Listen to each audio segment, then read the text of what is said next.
The year was 2087, and humanity's dream of stepping beyond the confines of the solar system was finally a reality.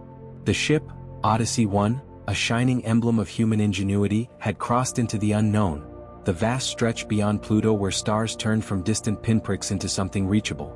On board, Commander Elena Vasquez led her small crew with both excitement and trepidation. This mission was the culmination of generations of hope, curiosity, and courage. The ship glided silently through the dark, propelled by newly developed quantum drives. The crew had grown used to the hum of machinery and the sound of their own voices echoing off metal walls.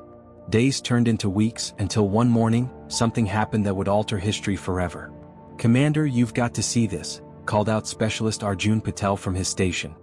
His voice held a tremor that made Elena's stomach lurch. She floated to his side, glancing at the screen where strange readings flashed in a rhythm that almost felt like a heartbeat.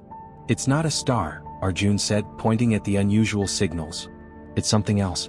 Something alive." The crew gathered, the cabin filled with the muffled breaths of anticipation. Elena exchanged glances with the others, Dr. Kim, the biologist, and Li Wei, the engineer. They all had the same unspoken thought.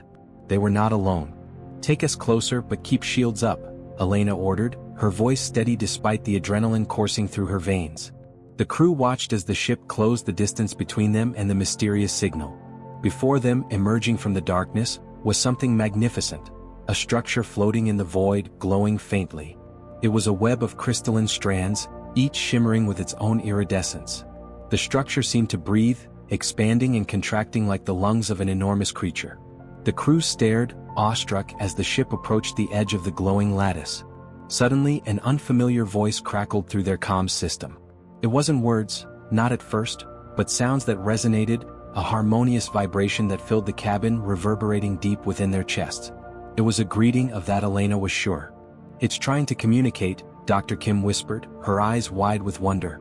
She activated the ship's translation system, hoping that the algorithms could make sense of the alien melody. Slowly, the sounds began to form patterns, and then, miraculously, words emerged, halting, stilted, yet unmistakably there. "Travelers of the stars, we see you." Elena felt her heart pound, tears welling in her eyes. "This is Commander Elena Vasquez of Earth," she said, her voice shaking slightly. "We come in peace. We wish to learn." A moment passed, then another. The crystalline entity pulsed with light, the colors shifting, swirling. Then the voice returned, clearer now. "We know you, Earth travelers. You dream. You reach. You hope." The words struck deep into Elena's core. It was as if this being understood them on a level beyond language, beyond reason. Humanity, for all its flaws, had always dared to dream. They had fought, struggled, and survived, but they had also hoped, reaching for something greater. "Yes," Elena replied softly, the cabin filled with an almost sacred silence. "We hope to connect, to understand." A soft vibration ran through the ship, as if the alien structure was gently touching them. Lights danced along its crystalline arms, forming intricate, beautiful patterns.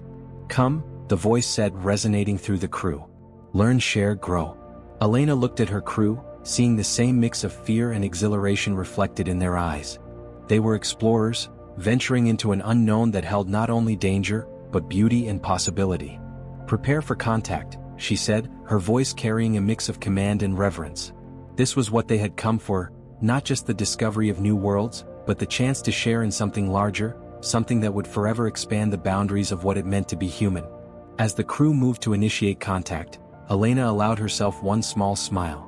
Humanity's first steps into the stars had not been met with hostility or indifference. Instead, they had found something, someone waiting for them. And in that meeting, a bridge was built, one that could lead them to the stars and perhaps to themselves.